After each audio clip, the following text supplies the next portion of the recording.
Welcome to Defense Briefing. The content of the briefing includes: Russian has the upper hand in arms race with the West, Russian minister says. Vatican names resident papal envoy for Vietnam as ties improve. Analysis: has the US-led Red Sea force calmed shippers amid Houthi attacks? China, Philippines South China Sea actions extremely dangerous. Pope's Patriarch observes somber Christmas Eve in Bethlehem. Russian has the upper hand in arms race with the West, Russian minister says. Yahoo! Russia is the global leader in weapons production and intends to continue increasing its rate of production, according to Denis Manturov, Russia's deputy prime minister overseeing arms production. Manturov's comments come after both Russia and the West ramped up arms production for the Ukraine war. Russia invaded Ukraine in February 2022, resulting in the biggest conflict in Europe since World War II. Ukraine and its Western supporters have increased arms production in an effort to defeat Russian forces. Manturov also stated that a 2025 to 2034 armament plan is due to be approved next year. Vatican names resident papal envoy for Vietnam as ties improve. Bloomberg.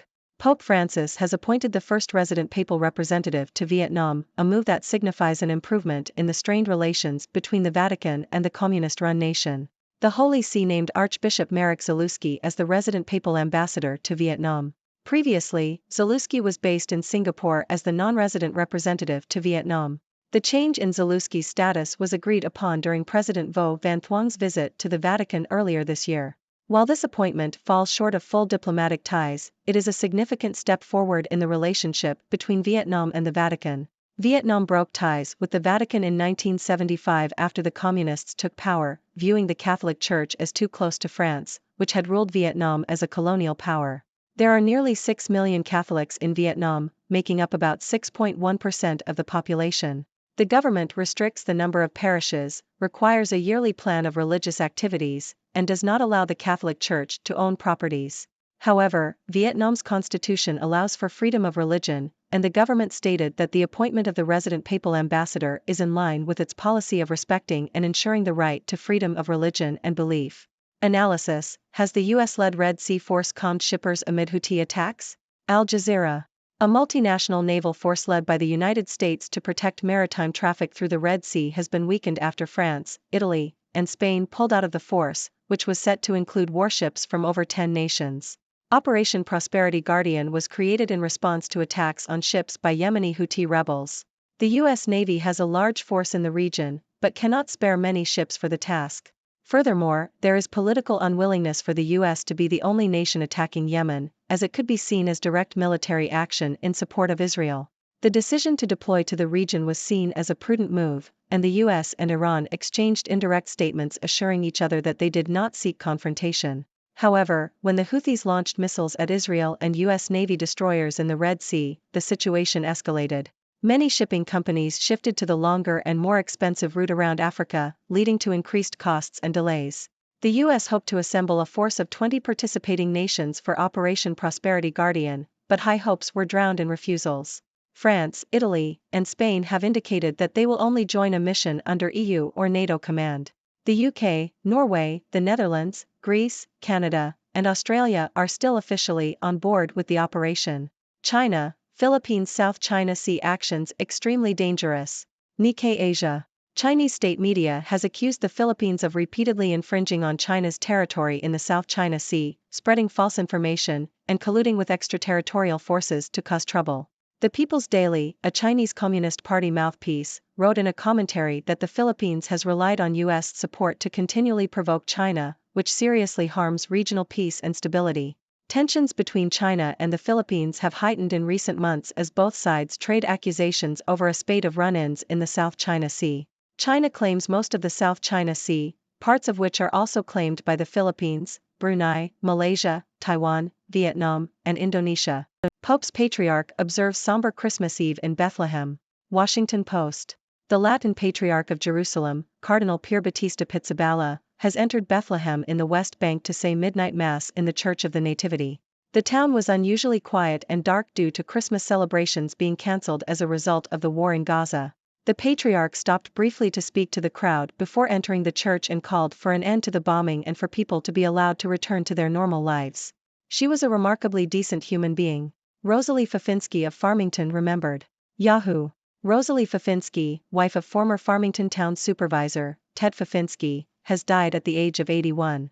Her husband has described her as a woman who naturally made friends with everyone she met. Even at the age of 103, a woman who didn't usually talk to people took Mrs. Fafinski's hand during lunch and they became good friends. Ted Fafinski describes how she made every day special with a compliment or a card for nearly every occasion.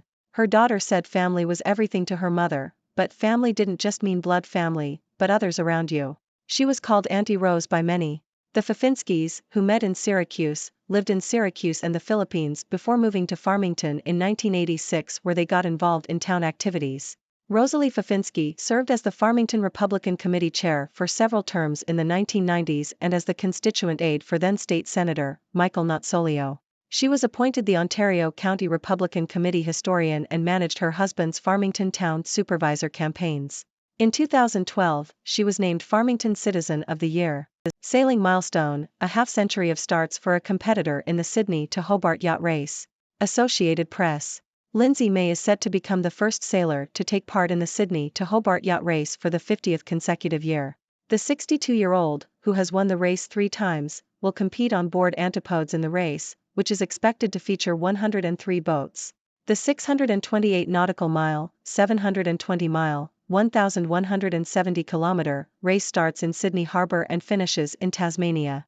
Israel intensifies strikes in central Gaza, killing dozens. Yahoo! At least 68 people were killed on Christmas Eve by an Israeli strike in central Gaza, according to health officials. The strike occurred on the Maghazi refugee camp east of Deir al-Balah, and among the 68 people dead were at least 12 women and 7 children. The war between Israel and Hamas has left parts of Gaza in ruins, killing roughly 20,400 Palestinians and displacing almost all of the territory's 2.3 million people. 5 bodies of Israeli hostages found in Hamas tunnels, says IDF. ABC. The Israeli army has recovered the bodies of 5 Israeli hostages who were killed by Hamas in an underground tunnel network in northern Gaza. The IDF released footage showing an operation to dismantle Hamas's northern underground headquarters, which included a section of tunnel, a bathroom, and a workroom. Hamas has stated that it lost contact with the group responsible for the hostages and believes that they were killed during an Israeli raid. In addition, the death toll following an Israeli airstrike in Gaza has risen to 70, with Hamas calling it a horrific massacre and a new war crime. The UNRWA has also stated that it has lost 142 aid workers since the conflict began in October. Air Force reports downing Russian Su-34 jet near occupied Mariupol. Yahoo! A Ukrainian anti-aircraft missile system has reportedly shot down a Russian fighter jet near Mariupol in eastern Ukraine. It has not been confirmed if there were any casualties in the attack. Ukraine's Air Force also launched a missile aimed at a Russian fighter jet near Odessa, but it is unclear if it was shot down. Shahid drones were also launched by Russian troops on Christmas Eve, with several explosions being reported in the city of Odessa. The Ukrainian Air Force stated that loitering munitions are targeting Odessa, Kornomorsk and Starokostiantyniv. Hello, viewers. I'm Dr. Six, your resident observer from the 6 Degrees world. Let's dive right into today's news. First up, we have Russia claiming the upper hand in the arms race with the West. According to Russian Minister Denis Manturov, Russia is the global leader in weapons production and plans to increase its rate of production. This news comes in the context of the ongoing conflict in Ukraine, where both Russia and the West have ramped up arms production. It seems that Russia is confident in its military capabilities and is determined to maintain its position as a dominant force. In a positive development, the Vatican has appointed its first resident papal envoy to Vietnam. This move signifies an improvement in the strained relations between the Vatican and the communist-run nation. While it falls short of full diplomatic ties, it is a significant step forward in the relationship between Vietnam and the Vatican. This is good news for the millions of Catholics in Vietnam, who have long faced restrictions on their religious activities. On the naval front, a multinational force led by the United States to protect maritime traffic through the Red Sea has suffered setbacks as France, Italy, and Spain pulled out of the force. Operation Prosperity Guardian was created in response to attacks on ships by Yemeni Houthi rebels. The U.S. Navy has a strong presence in the region but cannot spare many ships for this task. The situation is further complicated by political unwillingness for the U.S. to be the only nation attacking Yemen. This has led to increased costs and delays for shipping companies, who have had to take longer routes to avoid the conflict zone. Moving to the South China Sea, tensions between China and the Philippines continue to escalate. Chinese state media has accused the Philippines of repeatedly infringing on China's territory and provoking China with the support of the US. This accusation has further strained regional peace and stability. The South China Sea dispute involves multiple countries, including Brunei, Malaysia, Taiwan, Vietnam, and Indonesia, all of whom have conflicting claims in the area. In a somber Christmas Eve in Bethlehem, the Latin Patriarch of Jerusalem, Cardinal Pier Battista Pizzaballa, called for an end to the war in Gaza during midnight mass at the Church of the Nativity. The war has cast a dark shadow over the celebrations, with Christmas festivities being cancelled due to the ongoing conflict. It is a heartbreaking situation, and we can only hope for peace and stability in the region. On a more personal note, we remember Rosalie Fafinski, a remarkable woman who touched the lives of many in Farmington. Her husband, Ted Fafinski, describes her as someone who naturally made friends with everyone she met. She made every day special with her kindness and thoughtfulness, and her impact was felt beyond her immediate family. Let's take a moment to honor her memory and the love she shared with the world. Finally, we have a sailing milestone. Lindsay May is set to become the first sailor to take part in the Sydney to Hobart yacht race for the 50th consecutive year. This is an incredible achievement, and we wish Lindsay all the best in this year's race. That wraps up today's news. As always, I encourage you to share your thoughts and ideas. What are your perspectives on these events? Let's continue the discussion and learn from each other. Thank you for tuning in. The content above showcases the latest briefing reports and analytical synopses, thoughtfully curated by the 6Do team. These insights stem from a wide array of reputable media outlets, think tanks, government sources, and specialized experts worldwide. We encourage you to explore these sources for a comprehensive perspective. Keep in mind that while the content may not always align with the official standpoint of 6Do Brief, it's not meant to be taken as absolute directives for decision-making. Comprising seasoned media professionals, learned scholars, and accomplished scientists, the 6Do team embodies a trailblazing, fully independent media entity. To customize 6Do Brief to meet your professional needs, you have the option to subscribe to a diverse array of briefings on our website, 6dobrief.com. Regardless of your location, you can conveniently receive 6Do Brief via email.